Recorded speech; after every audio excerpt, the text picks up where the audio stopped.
Our top laners have joined, and Owner does not flash. 3 seconds on the ult. 3 seconds on the ult, and the Bard is going to keep it alive. It's just a total flip with smites all over the place. It goes to T1.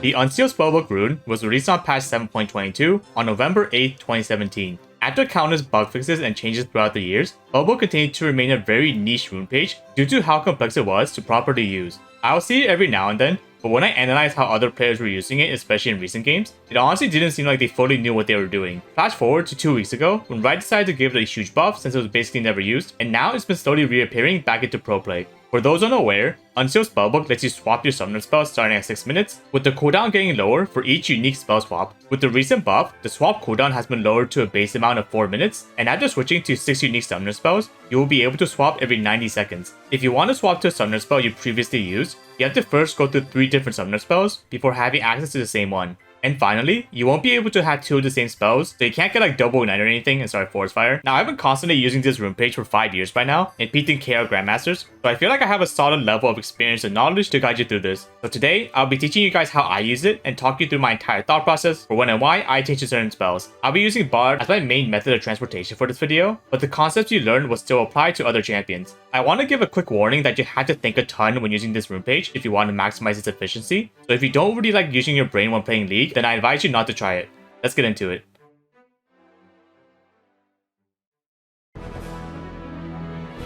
First, let's talk about when you should even go Spellbook. The biggest glaring weakness is that until 6 minutes, you practically don't have a rune page. If you check my most recent match history, you'll see that I go Spellbook in some games while I electrocute on others on Bard. And this comes down to what I think I'll need more throughout the course of the game. The moment champion select starts, I do a mental simulation of how I think my bot lane combo will do against the enemy's bot lane, then I think about situations where I roam to other lanes, and finally, I think about how teamfights in the mid to late game can go. If I think I need the extra damage at every part of the game, I'll go a rune page like Electrocute. But if I think that I can either bypass the entire early game for 6 minutes, or just win the lane without a rune, or if I think that I need to be more flexible later on, then I'll go Spellbook.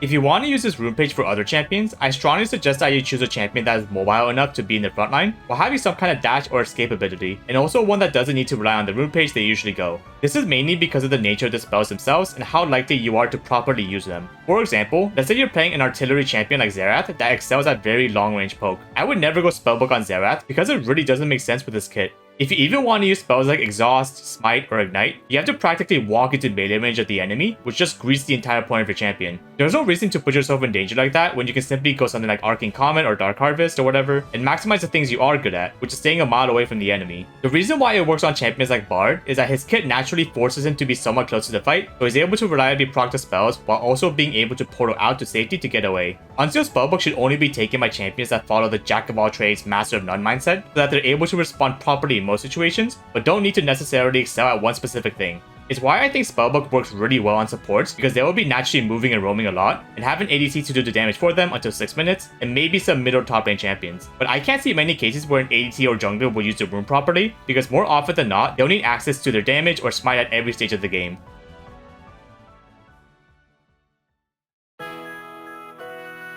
If you want to damage yourself, I highly recommend Lethyrus' tax evasion build because you know it does damage. But if you're psycho enough to try Spellbook out, here's the current setup I go on Bard. You go Spellbook, cause yeah, I used to go Hex Flash, but ever since they nerfed Moby Boots, I switched to Magical Footwear since there was no longer reason to go Boots immediately. Go Biscuits for the HP burst, and also because the other 2 runes are useless on Bard, and Cosmic Insight for that juicy CDR. I go Deep Ward because I like going deep, and Treasure Hunter to accelerate my item build. I finish it off with attack speed and double health shards for the mid to late game. So one thing I want to comment on real quick is that after Keria chose Spellbook Bard into LCK this week, I saw that he went cashback instead of Boots, which gives 6% of the gold back from any legendary item the player buys. He only managed to buy 2 legendary items this game, Redemption and Locket, so he only got back 270 gold after 44 minutes, when he could have gone Magical Footwear and gone 300 gold before 12 minutes, so it seemed very inefficient. Obviously, he would get more gold back if he managed to buy more items, but since gold gets less important the longer the game goes on for, I feel like it is still way better to get the 300 gold worth of boots for free in the early to mid game, since you also get additional movement speed from the rune. So here's a quick random fact you probably didn't know about, unless Riot fixes it. If you get feats of strength for your team, you need to have 2 legendary items in your inventory to be able to upgrade your boost to tier 3. Now if you're a support main, you would know that finishing and upgrading your support item counts as a legendary item.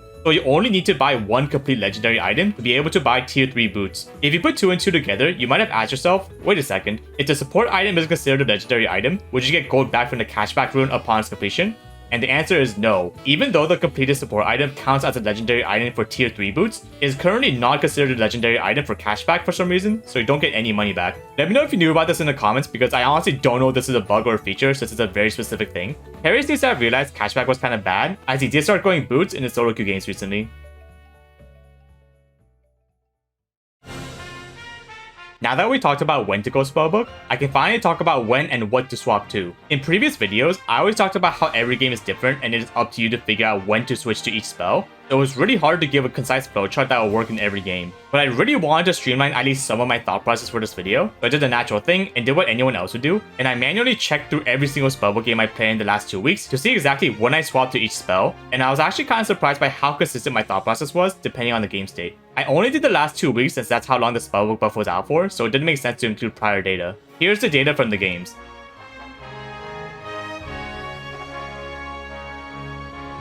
Although at first glance you might have absolutely no idea what you're looking at, you can start to see a method to the madness. I color-coded each spell and wrote down the time of when I swapped to it, then I watched the replays to try to figure out what I was thinking at the time that led to me choosing those spells. Once again, this data is from games I played on Bard, so I have no clue if it'll even be applicable to other champions or roles, so I hope you're a Bard main now. I also put down the data from Carrier's recent spellbook Bard game at the bottom just to compare. Here's the absolute most concise summary I can give after analyzing the games. After 6 minutes for the first 3 to 4 swaps, if you want to fight top, go teleport. If you want to fight mid or bot, go heal, exhaust, or ghost. Heal if you want to help your team fight. Exhaust if you want to screw over one enemy in particular in the fight. Ghost if you don't have heal but still want to move fast in the fight. And whatever happens after the 4th swap is honestly completely situational, so good luck. That's honestly it. It's actually really interesting how you can see how I was thinking during the game purely off of my swaps. Take this game for example. I went teleport, into heal, into ghost, which means I probably did something regarding top lane, then did something in the team fight, then did another team fight but didn't have heal, so I said, F it, I'm going ghost. Another thing I really want to stress is that you want to try to swap spells as fast as physically possible, especially in the early game. The faster you reach 6 unique swaps, the faster you'll hit that juicy 90-second swap timer. So you can see from my data that except in some extreme situations where I intentionally delay my swap, I'm basically just switching the moment I think I have a play in mind. The biggest issue I see with people using spellbook for the first time is that they either don't think enough when using the rune, or they think too much when using the rune. Kinda weird, huh? So after 5 years of experience, here is the best and most consistent method I found to maximizing your efficiency with spellbook, and it's none other than the f it we ball double down method. At 6 minutes, you want to just ask yourself really quick, does top look gankable, or do I think I'll fight bot or mid? If the answer is I'm going top, I want you to lock in TP immediately and do everything in your power to be top lane in the next minute or 2. Like you don't even have to do a proper gank at the time. There are a lot of times when I go TP, walk top, drop some Coco, and TP back bot after doing absolutely freaking nothing. But this is where you have to learn how to get the best out of a bad situation. If you physically show yourself top in full enemy vision, even if the gank doesn't lead to a kill, just the info of you being top can lead to the enemy trying to dive your ADC at bot lane, since from their point of view, they think that the support is on the other side of the map. I actually do this kind of play a lot where I use my presence as a bait to try to make the enemies overextend for a dive, then I gain my own lane with a teleport when they're not expecting it, leading to free kills. You have to know how to be decisive, which can only be perfected through intuition and experience. Like my current playstyle was developed over 5 years, which is how all of my movements around the map seem so natural, because I already went through the entire process of trying something out, seeing if it works, trying to reproduce it, figuring out if it's even good or bad, etc. over and over again before I was able to truly understand. So I recommend trying to predict the future of how a fight could go, then position yourself in a way that leads to the highest possibility of that future happening. Let me show you a more concrete example. There are times in my data where I deviate from my standard heal teleport pattern, and I go something like cleanse instead. I usually go cleanse with the singular mindset of intentionally taking a CC ability by the enemy, which allows my teammates to walk up into the fight more confidently. So my thought process is already walk up, take an ability, cleanse it, then follow up. And now all I have to do is keep that in mind going into the fight. Obviously, there are going to be many times when what you predicted doesn't match what happens, but that's why you have to be as flexible as possible, which is when the versatility of Spellbook really shines. There's nothing more satisfying than predicting a play, than watching it unfold exactly how you expected it would. Another thing I want to take note of is when I switch to Smite. There's only one singular time I went Smite before the third swap in the data, and that was due to certain things lining up in the situation to lead to that decision. If you don't know, if your first swap of the game is Smite, it does 600 damage, if your second swap of the game is Smite, it does 900 damage, and third swap is 1200. So there are actually times, especially with the recent buff, where you'll be able to have more smite damage than the enemy jungler in the second or third swap. In this game, I was in a spot where the enemy was doing dragon, and my spellbook swap happened to be up, so with everything aligning, I just went for it. The biggest danger danger of Spellbook is holding onto a spell for too long, or switching preemptively without any logic. Like for example, you shouldn't ever switch to Smite 2nd or 3rd, solely relying on the fact that you maybe might get a Smite steal, because that would require a situation where your jungler isn't nearby to contest, or the enemy starts doing Dragon early and doesn't try to stop you, etc.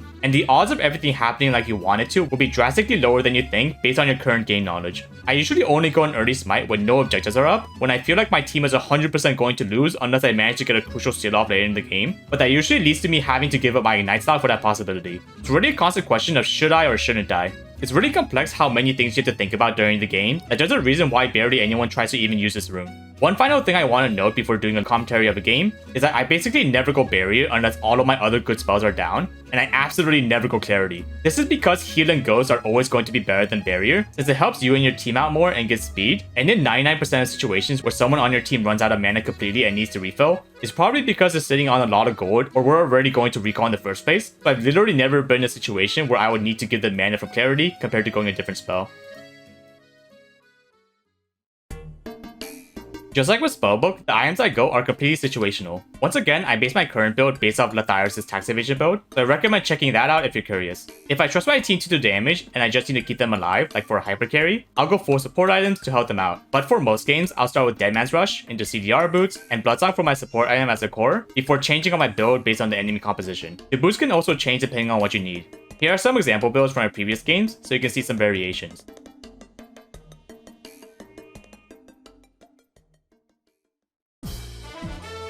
Hey, what's up? It's Commentary Puff back at it again. I'm going to be talking more over this game in Korean Master Tier because out of all the games I played in the last 2 weeks, this was the one I had the most amount of Spellbook swaps in, so I thought it'd be good to review. Right off the bat from Champion Select, I'm molding because we have a Teemo top. Teemo is kind of like one of those champions where you hate playing with it since it doesn't really do anything for your comp, but you also don't want to play against it because it's really annoying sometimes. I chose to go Spellbook over Electrocute this game since it was Lucian Bard versus Samira Leona, and since Samira Leona is like the definition of an all-in combo, I'm not really going to want to even be in range most of the time. So my game plan is to bait out Leona's E, which is the only way they'll be able to consistently engage on us, while using my Q from just outside range to poke. Another justification for my rune selection is that in the mid to late game teamfights, having access to exhaust will be insanely valuable, especially against the burst champions of Samir and Annie, and to a certain extent Nunu, so it just felt very natural to me at least. And I'm sure some people will be asking if there's ever a time you go flash exhaust instead of flash ignite. But with Spellbook, because you're already so far behind in damage, you really need ignite to even sneak kills in the early game, so I wouldn't recommend changing it.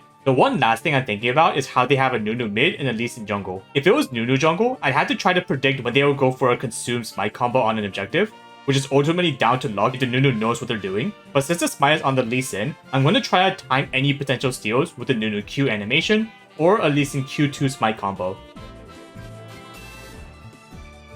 At the start of the game, I never buy any pots because you basically get 100 gold for free if you just never lose HP in the first place, so just dodge everything for it. I always put down an early trinket to watch for invades, then immediately recall for a scanner. I value early scanners a ton just because of how much freedom it gives junglers, especially when paired with the Bard portal. Since I'm a jungler main myself, the absolute worst feeling is when I want to gank a lane, then walk through like 3 wards in the river because my support didn't scan it in advance. Like bro, just tell me you want to lose. The first 3 minutes of this bot lane will entirely depend on what Leona starts. If she goes E like she should, I have to always be ready to stun the Samira so that there is no follow-up. But if she goes Q, we 100% won the lane unless they go for a really stupid all-in angle. And lo and behold, she started Q. I honestly don't know why you would start Q on Leona because as you can see, Lucian and I immediately start slapping ranged auto attacks onto her as she does a walk of shame back to her tower. And if we both just space at a good distance, we can keep kiting and bullying her away from the wave. I'm always watching the map to make sure that the Nunu mid doesn't gank bot, because you can be 100% sure he's eventually going to come bot. And the moment he pops back up in vision, I go back on the offensive. The standard pattern I like to do when you think you're going to get ganked early on is to fast push for level 2 prio, crash the wave into the enemy tower while poking,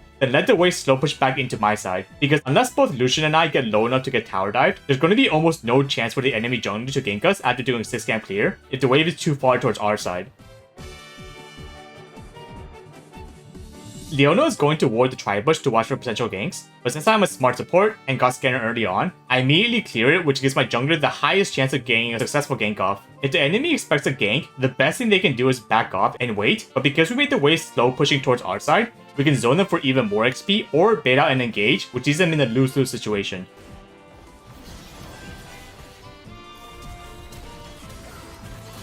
Zinzao gets a very easy gank off, and I see my already spam pinging Nunu is missing, so I mentally prepare myself to block the snowball with my body.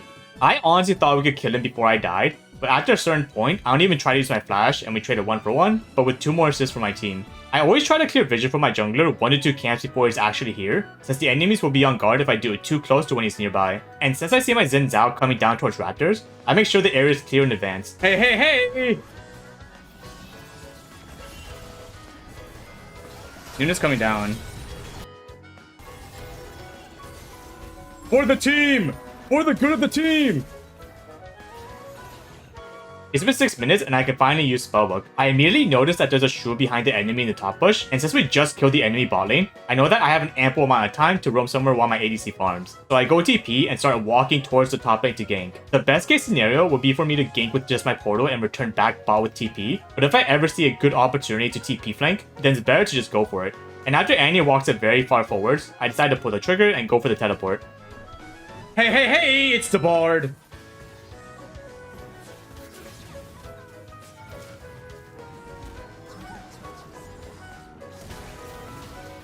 No! I usually always go heal with my second swap whenever I start DP, since it usually works well in most situations.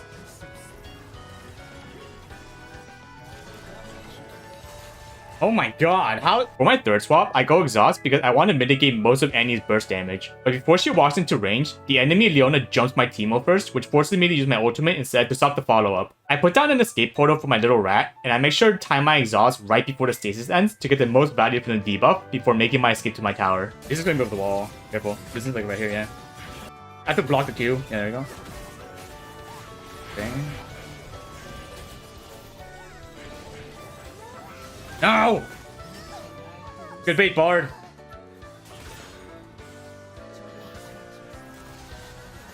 For the 4 swap, it looks like a fight is about to start, so I immediately go since having the active movement speed helps a lot in positioning myself. And the best thing you can do as Bard is separate the front line from the back line, so I'm always looking to ultimate the enemy's carries as the front line goes in, so that my team can easily pick off whoever's closest to them one by one. I have to like counter engage here.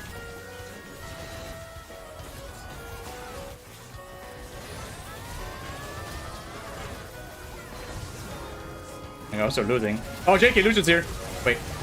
Oh my god, we lost the fight. What? Even after all of that though, we lose the fight since our Arya and team will have no damage to quickly burst the least in. And with Lucian being too far away, we slowly get picked off one by one. When this kind of fight happens, you just gotta stay unlucky or whatever, because I feel like I did everything I could have in the situation. So this is one of the few times I go a non-unique spell and go teleport again. In most situations, you just want to hit 6 unique swaps ASAP to get the 90-second swap timer. But because I see my Xin Zhao pathing top lane and the enemy likely to come downwards after killing Teemo, I TP top to help my Xin just in case anything happens. And I get lucky as Leona walks up to try to get deep vision of our jungle as we get another pick off.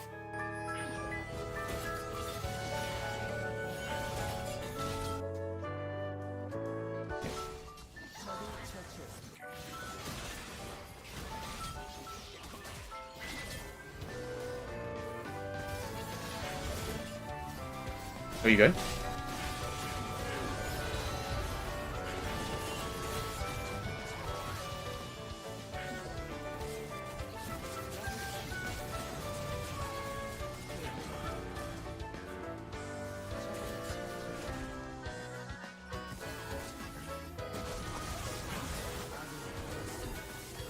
That was almost super bad. Oh my god. Good thing I'm Bard. I really don't like how close this fight was, so I go smite on the off chance we all die and have to steal an objective, since that would be the absolute worst case scenario. The longer I hold the smite, the more I'm unable to use my ignite, but it's a trade I'm always willing to make in the late game usually.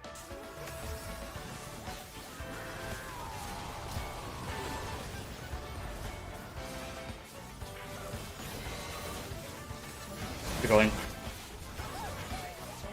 Ah, Zhonya's, baby! Fuck! Eventually, we manage to slow down our pace and pick them up one by one, and a situation happens where we can start Baron. I, however, immediately book it to the other side of the map, since a common play for the enemy at this point would be for them to trade the dragon for the Baron. And because I've been holding onto this smite for like 5 swaps, a situation finally comes out where I can use it. Hey!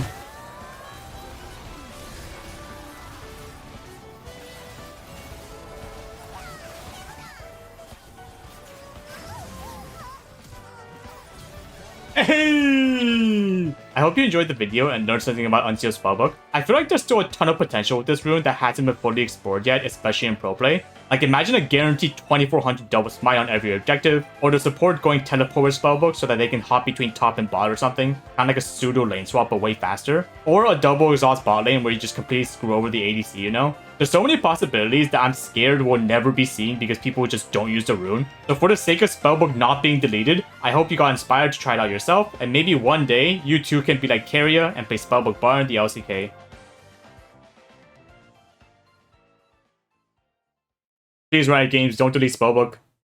It's my entire identity. Please. I beg. I'm on my knees.